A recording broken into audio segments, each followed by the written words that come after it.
चतुर्थ समुल्लास में स्वामी दयानंद सरस्वती जी सत्यार्थ प्रकाश पुस्तक से समझा रहे हैं वर्ण व्यवस्था के बारे में। धर्मचर्या जघन्य वर्ण पूर्वं वर्णमापद्यते जाति परिवृतौ। दूसरा, अधर्मचर्यया पूर्वो वर्णो जघन्यं वर्णमापद्यते जाति परिवृतौ। ये आप्त स्तंभ के सूत्र हैं। धर्म आचरण से निकृष्ट वर्ण अपने से उत्तम वर्ण को प्राप्त होता है और वह उसी वर्ण में गिना जावे कि जिस के योग्य होवे। दूसरे श्लोक का अर्थ है, वैसे अधर्म आचरण से पूर्व अर्थात उत्तम वर्ण वाला मनुष्य अपने से नीचे वाले वर्ण को प्राप्त होता है और उसी में गिना जावे। जैसे पुरुष जिस वर्ण के योग्य होता है, वैसे ही स्त्रियों की भी व्यवस्था समझनी चाहिए। इससे क्या सिद्ध हुआ कि इस प्रकार होने से सब वर्ण अपने अपने गुण कर्म स्वभाव युक्त होकर शुद्धता के साथ रहते हैं। अर्थात ब्राह्मण कुल में कोई क्षत्रिय वैश्य और शूद्र के सदृश न रहे और क्षत्रिय वैश्य तथा शूद्र वर्ण भी शुद्ध रहते हैं। अर्थात वर्ण संकरता प्राप्त न होगी। इससे किसी वर्ण की निंदा व अयोग्यता भी न होगी। आगे प्रश्न किया जा रहा है, जो किसी के एक ही पुत्र व पुत्री हों, वह दूसरे वर्ण में प्रविष्ट हो जाए तो उसके माँ बाप की सेवा कौन करेगा और वंश छेदन भी हो जाएगा। इसकी क्या व्यवस्था होनी चाहिए?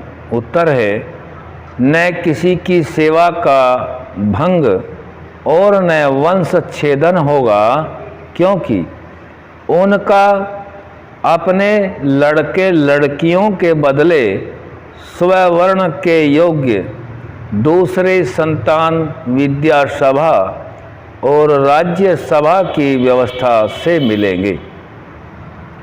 इसलिए कुछ भी अव्यवस्था न होगी, क्योंकि इसका निर्धारण विद्या सभा और राज्य सभा के अधीन होती है। यह गुण कर्मों से वर्णों की व्यवस्था कन्याओं की 16वें वर्ष और पुरुषों की 25वें वर्ष की परीक्षा में नियत करनी चाहिए और इसी क्रम से अर्थात ब्राह्मण वर्ण का ब्राह्मणी, क्षत्रिय वर्ण का क्षत्रिय, वैश्य वर्ण का वैश्या और शूद्र वर्ण का शूद्रा के साथ विवाह होना चाहिए। तभी अपने अपने वर्णों के कर्म और परस्पर प्रीति भी यथा योग्य रहेगी। इन चारों वर्णों के कर्तव्य कर्म और गुण ये हैं, भगवत गीता में भी दिए हुए हैं। अध्यापन अध्ययनम यजनम याजनम तथा दानम प्रतिगृहश्चैव ब्रह्मणा नाम कल्पयत।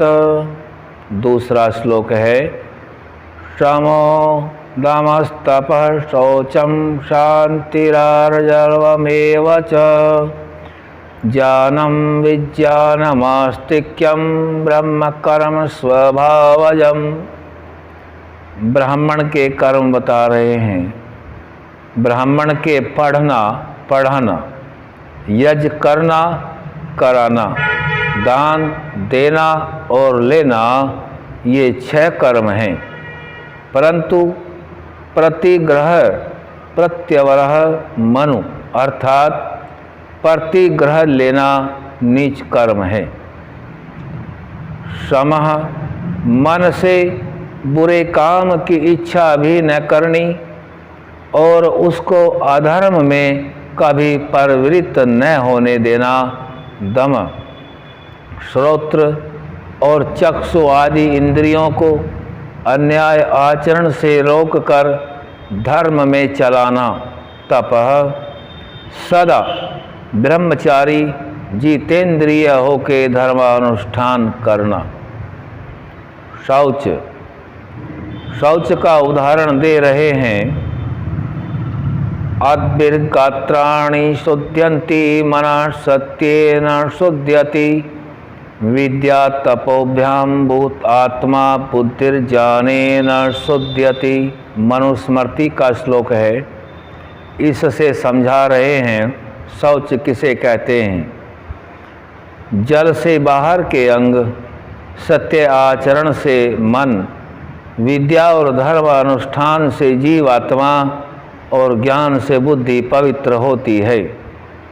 भीतर के राग द्वेष आदि दोष और बाहर के मलों को दूर कर शुद्ध रहना अर्थात सत्य असत्य के विवेक पूर्वक सत्य के ग्रहण और असत्य के त्याग से निश्चय पवित्र होता है। शांति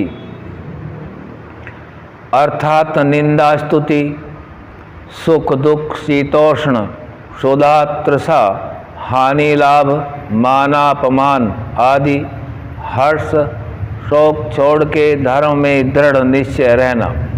आर्जव कोमलता, निर्भिमान, सरलता, सरल स्वभाव रखना, कुटिलता आदि दोष छोड़ देना। ज्ञानम सब वेद आदि शास्त्रों को सांगोपांग पढ़ने पढ़ाने का सामर्थ्य, विवेक सत्य का निर्णय, जो वस्तु जैसा हो अर्थात जड़ को जड़, चेतन को चेतन जानना और मानना। विज्ञान पृथ्वी से लेके परमेश्वर पर्यंत पदार्थों को विशेषता से जानकर उनसे यथा योग्य उपयोग लेना।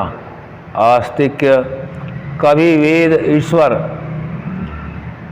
मुक्ति पूर्व परजन्म, धर्म विद्या सत्संग, माता पिता आचार्य और अतिथियों की सेवा को न छोड़ना और निंदा कभी न करना। ये 15 कर्म और गुण ब्राह्मण वर्णस्थ मनुष्यों में अवश्य होने चाहिए। आज यहीं तक, आगे क्षत्रियों के विषय में बताया जाएगा। ओम